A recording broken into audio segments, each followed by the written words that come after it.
Thank you all very much. Thank you. Secretary Lehman, I thank you.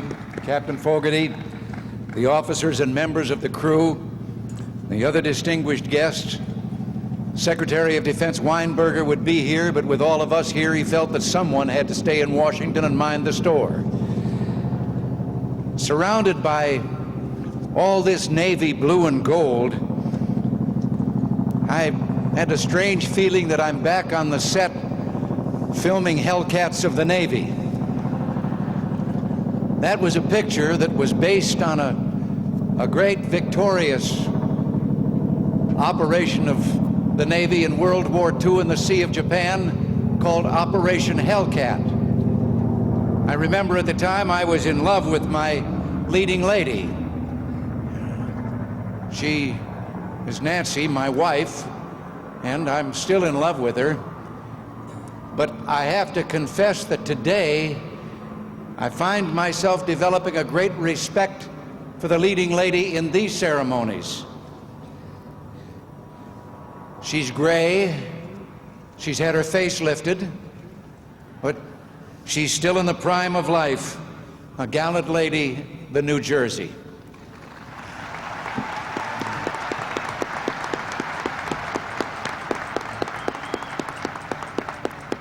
I'm honored to be here for the recommissioning of this mighty force for peace and freedom. Putting this great ship back to work protecting our country represents a major step toward fulfilling our pledge to rebuild America's military capabilities. It marks the resurgence of our nation's strength. It's a strength we can afford. We cannot afford to lose it. Since the founding of our armed forces during the Revolutionary War, our country has always done without large standing armies and navies. Our great success story, unique in history, has been based on peaceful achievements in almost every sphere of human experience. In our 2 centuries of continuous democracy, we've been the envy of the world in technology, commerce, agriculture, and economic potential. Our status as a free society and world power is not based on brute strength. When we've taken up arms, it has been for the defense of freedom, for ourselves and for other peaceful nations who needed our help. But now, faced with the development of weapons with immense destructive power, we've no choice but to maintain ready defense forces that are second to none. Yes, the cost is high, but the price of neglect would be infinitely higher. Another great power in the world sees its military forces in a different light. The Soviet Union has achieved sheer power status only by, or I should say superpower status, only by virtue of its military might. It has done so by sacrificing and ignoring achievement in virtually any and every other field. In contrast, America's strength is the bedrock of the free world's security, for the freedom we guard is not just our own. But over the past years, we began to drift dangerously away from what was so clearly our responsibility. From 1970 to 1979, our defense spending in constant dollars decreased by 22%. The Navy, so vital to protecting our interest in faraway trouble spots, shrank, as you've been told by the Secretary, from more than 1,000 ships to 453. Potential adversaries saw this unilateral disarmament, which was matched in all the other services, as a sign of weakness and a lack of will necessary to protect our way of life. While we talked of détente, the lessening of tensions in the world, the Soviet Union embarked on a massive program of militarization. Since around 1965, they have increased their military spending, nearly doubling it over the past 15 years.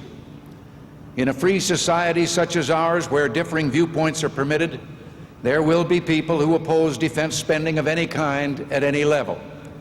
There are others who believe in defense but who mistakenly feel that the Department of Defense is inherently wasteful and unconcerned about cost cutting. Well, they're dead wrong. Waste in government spending of any kind is an ever-present threat.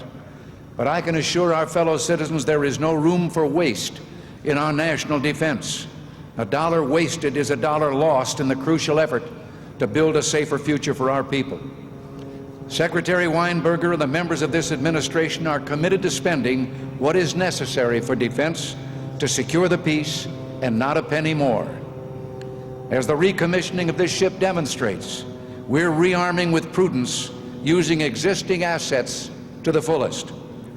To those who've been led to believe that we've gone overboard on national security needs and are spending a disproportionate share on the military, let me state this is not true. In spite of all the sound and fury that we hear and read, defense spending as a percentage of gross national product is well below what it was in the Eisenhower and Kennedy years. The simple fact is that by reforming defense procurement, by stressing efficiencies and economies in weapon system production, we have been able to structure and fund a defense program our nation can afford. It meets the threat, and it provides wages and benefits that are more akin to what our men and women in uniform deserve. Already, we're realizing tremendous dividends from our defense program. The readiness of our forces is dramatically improved.